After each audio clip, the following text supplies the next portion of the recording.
Okay. So the first question was a simplify question. Simplify. And it involves some rational exponents, which are fractional exponents. So there's, lots of different combinations here that we could have, but let's say I have x to the 2/3 times y to the 1/4, -1/4 squared over x to the -1/3. So what we want to do here is use our rules of exponents to simplify this expression. I'm going to start by applying that exponent on the outside to both of those, get rid of the parentheses first. And when I do that, I need to multiply. So I need to be careful that I'm working with the fractions properly. So when I multiply by 2, that's like multiplying by 2/1. So that's going to give me x to the 4/3 and y to the -2/4. Right, I certainly would eventually want to simplify that, right? And x to the -1/3. So now I want to combine these like bases together. That's my second rule when I work with exponents. And to do that, I'm going to bring this up, which is going to make it a +1/3. So I have 4/3 plus 1/3. That's going to give me 5/3. And then that's y to the -1/2. And then finally, I take any negative exponents and I bring those to the denominator. That's going to give me x to the 5/3 and y to the 1/2. There's no need to turn this back into radicals. So it is true that this is equal to the cube root of x to the 5th, and this is equal to the square root of y. And that's fine. That would be a correct answer as well, but it's extra work that we don't need to do unless we are asked. So this is the rational exponent form, and this would be the radical form. So it is possible you will see problems sometimes that will say, write your answer with rational exponents or write your answer with radicals, and you can convert back and forth as needed. But typically, if your problem starts with rational exponents, we just want to leave it with rational exponents in the end.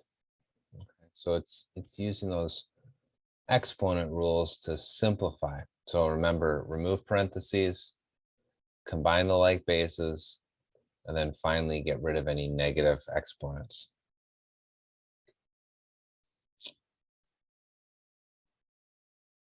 Okay. Let's see, what was the other one?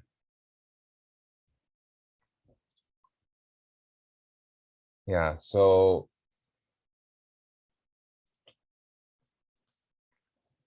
next problem was a multiply problem.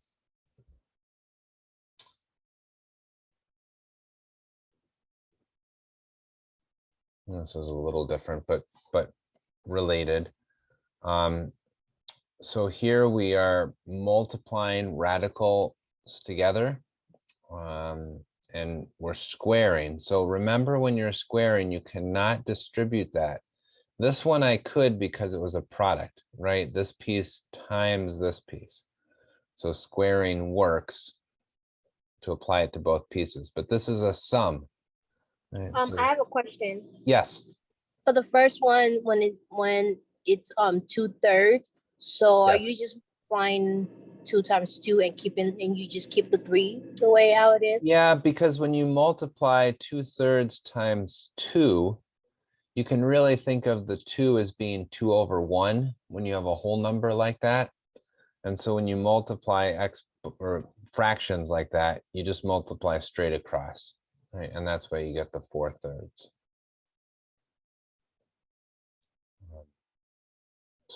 So yes, and you know, the other one is this part here worked out pretty nicely because they were common denominators, right? 4/3 and 1/3. There are problems out there where these aren't the same denominator. So if that were the case, I would just kind of do that work separately, kind of like I did here, right? Just figure it out as their fractions, and then whatever value I get for the fraction, right? That becomes my exponent.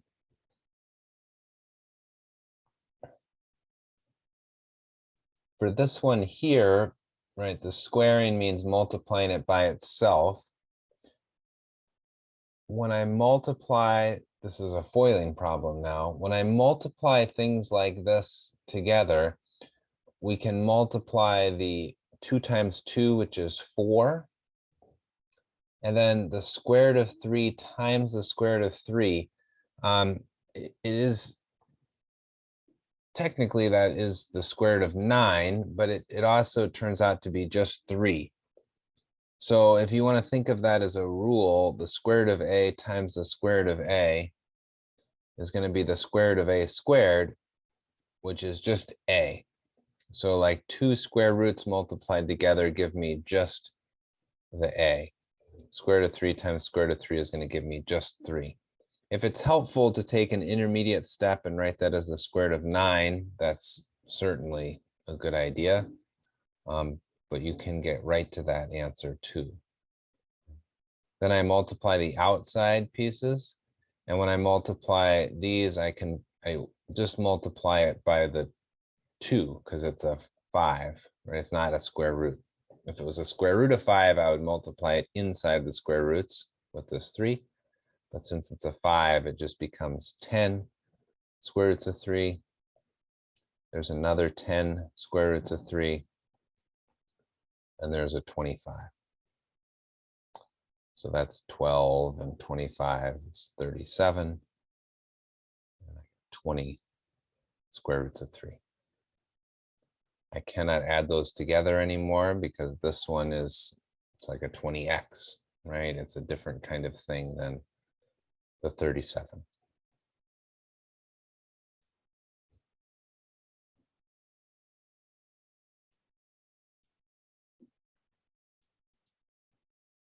And then the last question there, so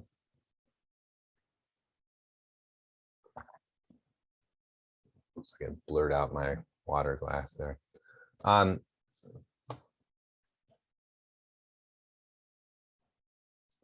Was to rationalize the denominator.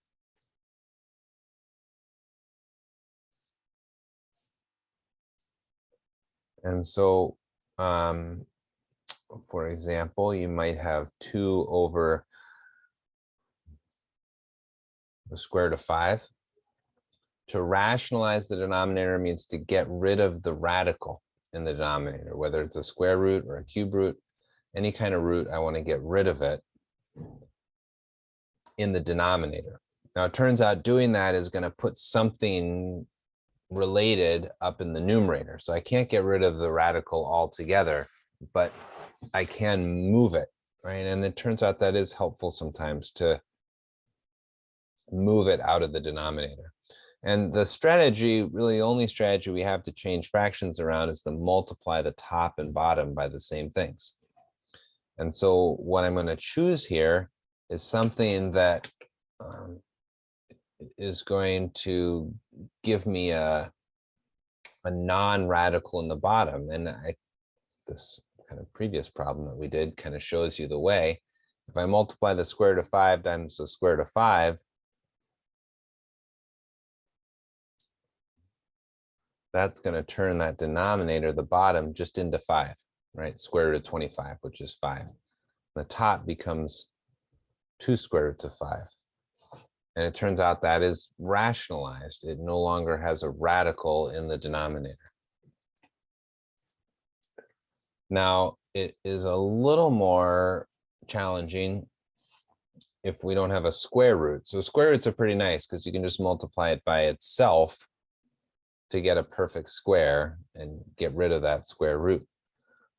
Cube roots or fourth roots are a little bit harder. let's try 5 over the 4th root of 9.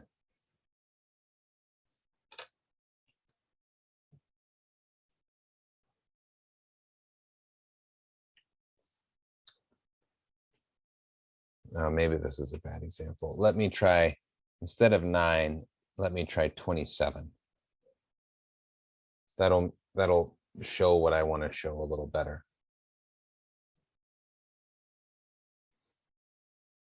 So the goal is that when I multiply these two together, I get something that's going to come out of the 4th root. It's going to give me the 4th root of a perfect 4th power.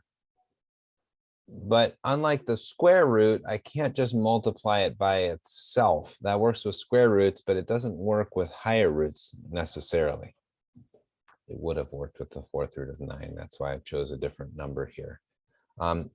We hopefully recognize 27 as 3 times 3 times 3. That's a kind of popular power that you've seen throughout this section. So 27 is 3 cubed.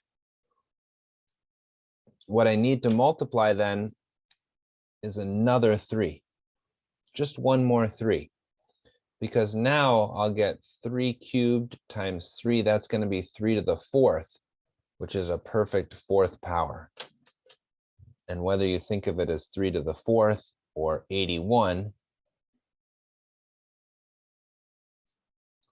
either way, you can take the 4th root of 81 or 3 to the 4th and you get just 3.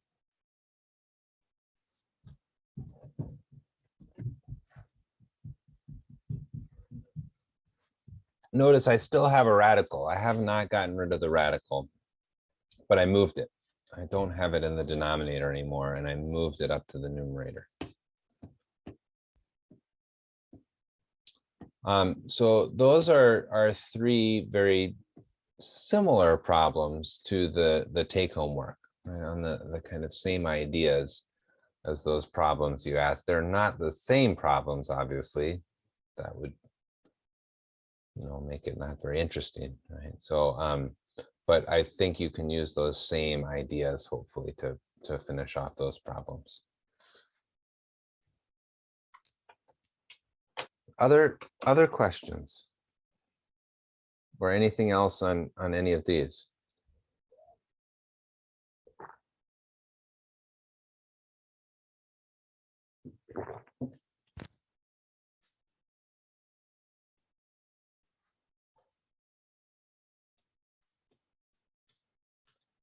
Okay.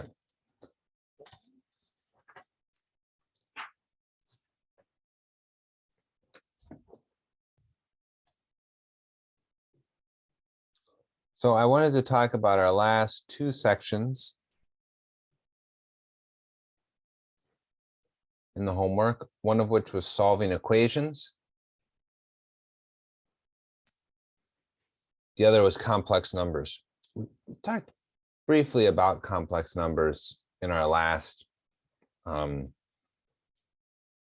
session, kind of ahead of time, but I wanted to talk about it just again, briefly again, since now hopefully some of you are kind of working through that section. But solving equations is an important tool for us with radicals.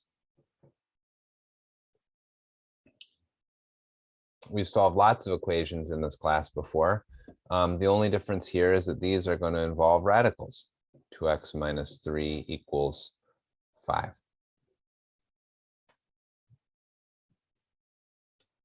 Anytime we see an equation that has something, well, something new in it, we want to get rid of that new thing, whatever it is, and turn it back into an equation that we already know. It's not that we don't like new things, right? But we want to take them and make them simpler. Right? And so the strategy here is that when we have a square root in the problem, if it's alone on one side, it turns out that I can square both sides of the equation. If I do this operation, squaring both sides, Lost my red pen. If I square both sides of the equation, we don't lose any solutions. Now, it's possible we add solutions that weren't there, which is a little problem.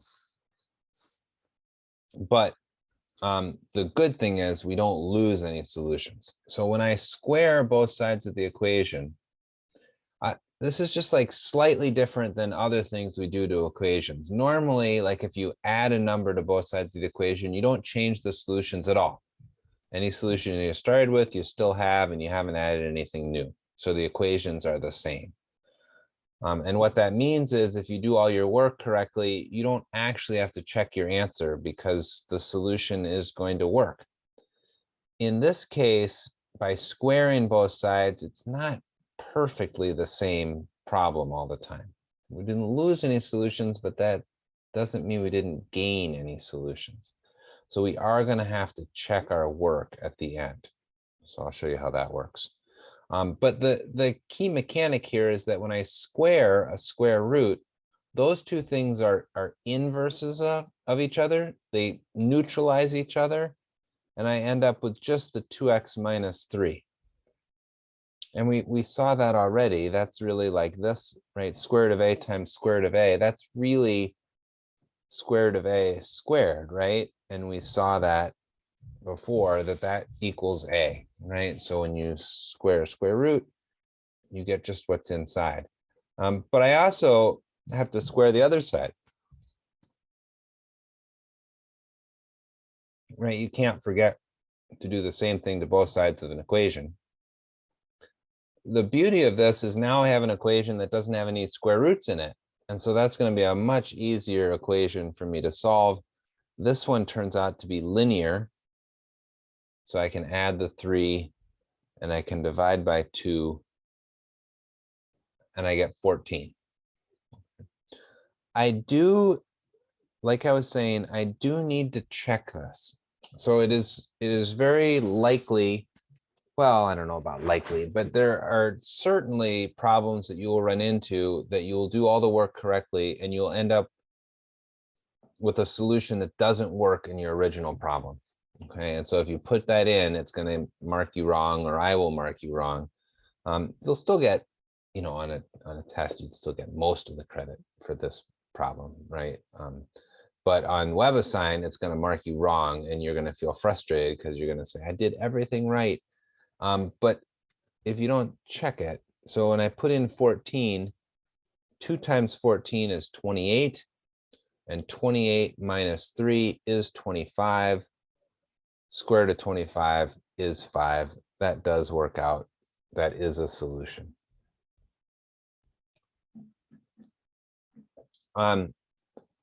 Just as a little sidebar example here,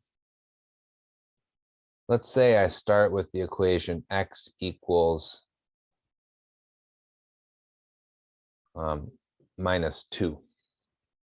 This is like a really trivial equation, right? Obviously, the answer is minus 2. You don't need to do anything to the problem to see that. But if I square both sides of this equation, like I did above, what I get is x squared equals 4. And notice here, this problem has 2 solutions. So by squaring it, I've created an equation, but that equation has 2 solutions, both 2 and minus 2. And so we know minus 2 is certainly our solution. That does equal minus 2. And 2 does not work. 2 is not equal to minus 2. But if I didn't check those, I wouldn't know that. It would look like they're both solutions to this new equation that I got. So that's kind of the mechanic that happens when we square both sides. So that's why we have to check our answers. It's sort of unfortunate, I guess, right? If you want to be honest about the situation, right? It's like an extra step But it's not too bad. Well, actually, some of the other equations we solved would have been worse to check for sure. Now, the equations can be a little bit more complicated. Let's try this one.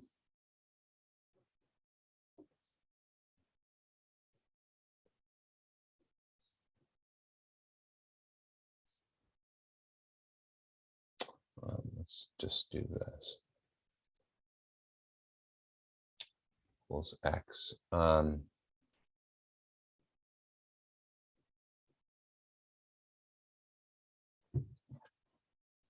here's one. Square root of x plus 12 equals x. Well, on first glance, it looks pretty similar to the previous problem. We've got a square root equal to something. So to get rid of the square root, I square both sides. Get x plus 12 equals x squared. And the only difference here is that the equation that I got is not a linear equation, right? It has an x squared in it. And actually, maybe I am. Let me just check one thing here, sorry. Make sure I'm not jumping the gun on you guys.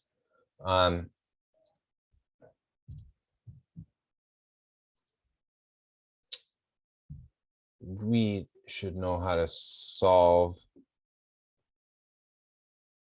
square roots, or sorry, quadratic equations. Can someone verify that for me? How do we solve quadratic equations?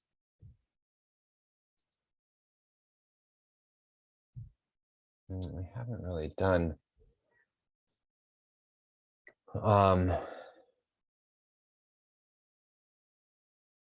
We've done a little bit, but it's been a little bit, I guess. That's the issue. But we have done some, right? So how do you solve a quadratic like that? You know.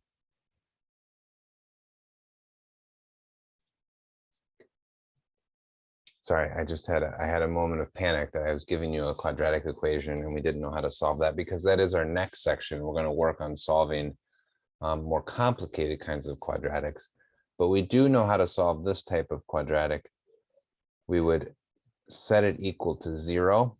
So I move the x and the 12 over, and then I would factor it. -4 and +3. And that would give me two potential solutions, right? X equals 4 and x equals -3. So again, I would want to check both of those solutions to see that they work. If I put 4 in here, I get the square root of 16, which does equal 4, right? When x is 4, that does all check out. When I put in -3, I get the square root of 9, which is 3, but 3 does not equal -3, right? When x is -3.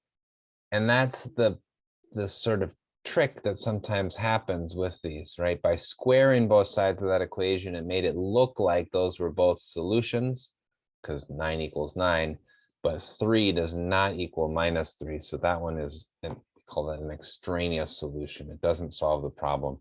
The only answer is actually 4.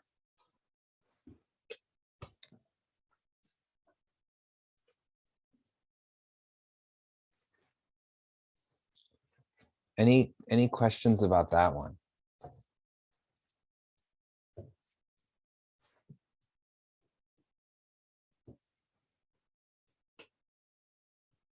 Okay. One other kind of word of warning here.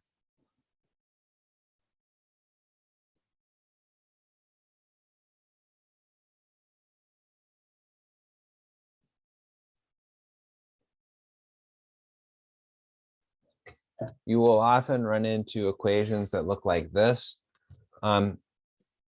you cannot square both sides here and work towards a solution.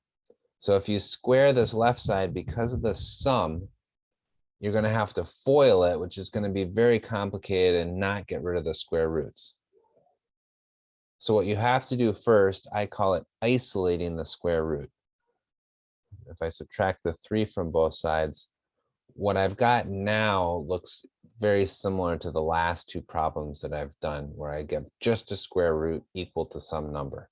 So this is the step of, you got to isolate the square root. Now I can square both sides and I will get rid of the square root.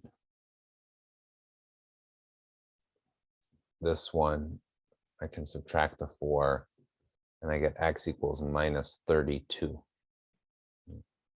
You can check your solution there, but this one is going to work.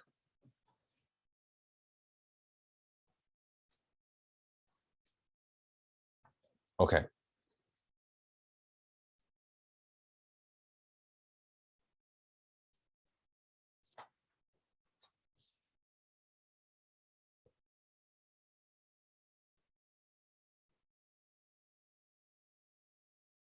Not complex reminders, right? But complex numbers.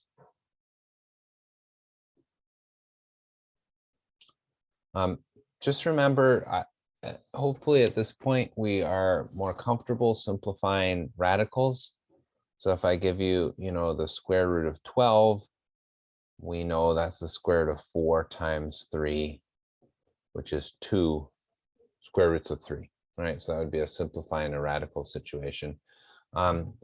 In this last section, you will run into some negatives in there.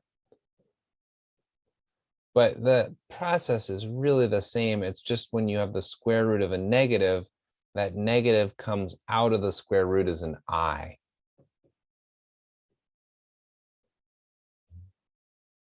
And the square root of 4 is 2. I like to put the 2 first, right, which gives me this system or this solution.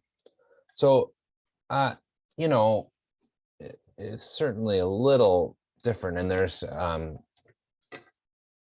idea of an imaginary number is a little confusing for sure, but working with them does not have to be hard, right? Anytime you see a square root of a negative, you're just, you're going to get an I in front, an imaginary value, and then you can work with whatever is left. And then of course, the other way that it comes up is when you have some multiplication problems like this. Right, so here you're given some imaginary numbers. These are called complex numbers because they have a real part and an imaginary part. But you just FOIL this.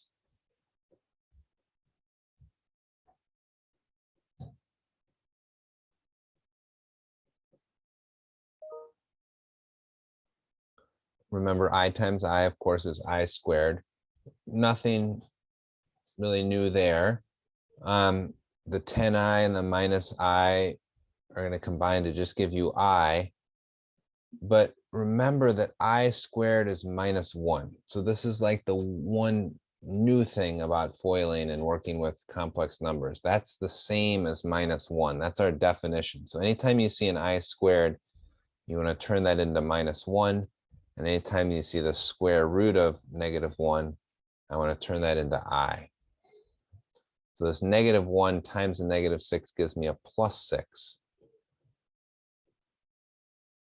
And now I can add those together, 21 plus I. Okay.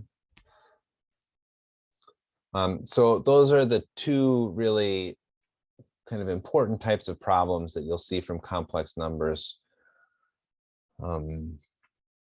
Just doing a little simplification with radicals that involve negatives, and then just being able to multiply numbers together. That should be quite familiar. Just remember, I squared turns into a -1, a factor of -1. Any questions on any of these types of problems?